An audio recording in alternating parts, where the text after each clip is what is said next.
बुद्ध से जुड़े कई ऐसे प्रसंग हैं जिनमें जीवन को सुखी और सफल बनाने के सूत्र छिपे हैं। अगर इन सूत्रों को जीवन में उतार लिया जाए तो हम सभी समस्याओं को आसानी से दूर कर सकते हैं। जानिए एक ऐसा ही किस्सा जिसमें बुद्ध ने सफल होने के सूत्र बताए हैं।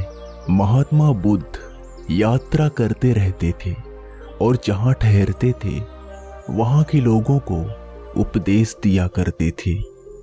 बुद्ध के प्रवचन सुनने काफी अधिक लोग पहुंचते थे। एक जगह बुद्ध कुछ दिनों के लिए रुके। वहां रोज उपदेश दे रहे थे।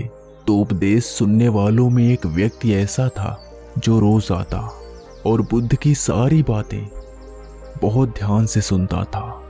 बुद्ध के प्रवचन सुनने वाला वह व्यक्ति सोच रहा था कि मैं इतने दिनों से बुद्ध की बातें सुन रहा हूं, लेकिन मेरे जीवन में तो कोई बदलाव ही नहीं आ रहा है।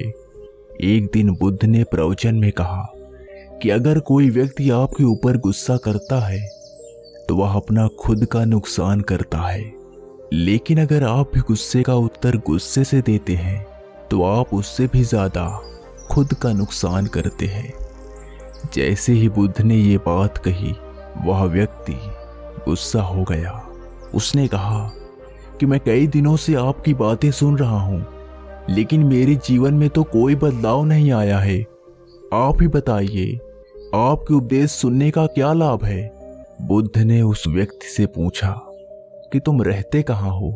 व्यक्ति ने जवाब दिया कि मैं श्रीवास्ती में रहता हूं।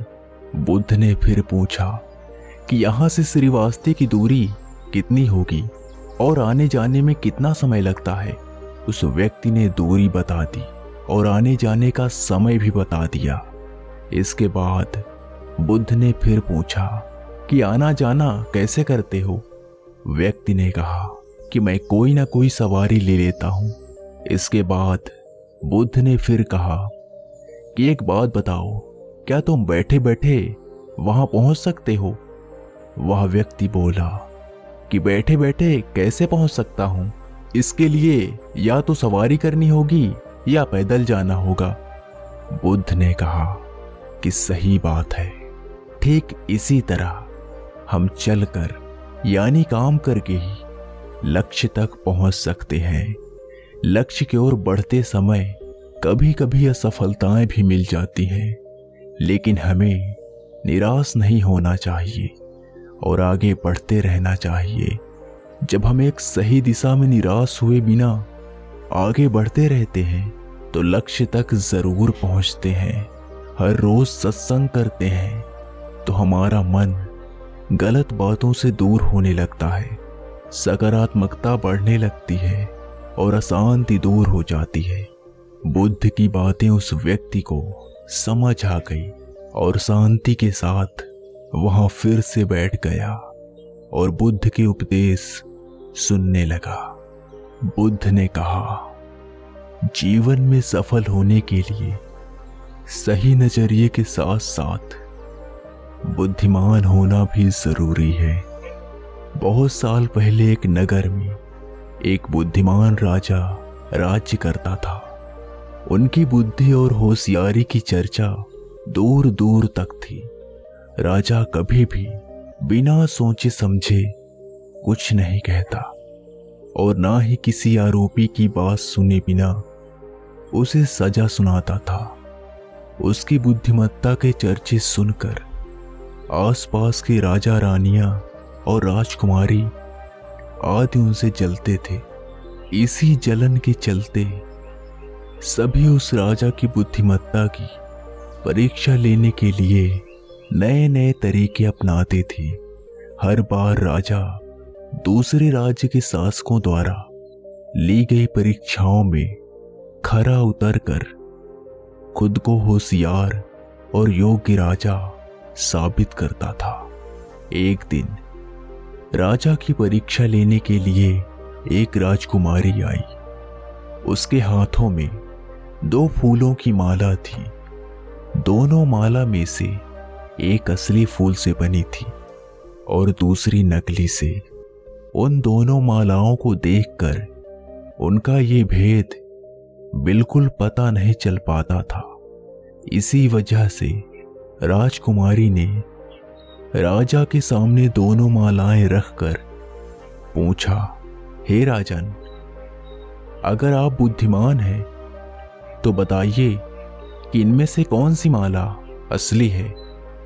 राज दरबार में बैठे सभी दरबारी माला को देखकर हैरान थे, क्योंकि किसी को समझ नहीं आ रहा था कि असली फूलों की माला कौन सी है। सभी सोच में थे कि राजा कैसे बता पाएंगे कि असली फूलों की माला कौन सी है। राजा भी माला को देखकर परेशान होने लगे। उसी वक्त उनके दिमाग में कुछ तरकीब आई। उन्होंने तुरंत अपने एक सेवक से कहा, बगीचे की खिड़कियों को खोल दो। सेवक ने बगीचे की खिड़की को जैसे ही खोला तो राजा ने देखा कि फूल में बैठी मधुमक्खियां खिड़कियों से राज दरबार में आ रही हैं। वो कुछ देर मधुमक्खियों को ही देखते रहे। जैसे ही एक आध मधुमक्खी एक फूल की माला में बैठी, वैसे ही राजा ने कहा कि अब मैं बता सकता हूं कि असली माला कौन सी है। राजा ने तुरंत उस माला की तरफ इशारा किया जिस पर मधुमक्खियां बैठ रखी थी। राजा की होशियारी देखकर दरबार में मौजूद सभी उनकी तारीफ करने लगे। सभी कहने लगे कि हर राज्य को आप जैसे ही बुद्धिमान राजा की जरूरत है। राजकुमारी भी राजा की बुद्धिमत्ता को देखकर खुश हो गई। उसने भी राजा की तारीफ में कुछ शब्द कहे और वहां से अपने राज्य की ओर निकल पड़ी। अगर व्यक्ति अपनी बुद्धि का सही इस्तेमाल करे तो वो हर प्रश्न का सही जवाब तलाश सकता है और हर मुसीबत का हल भी निकाल सकता है।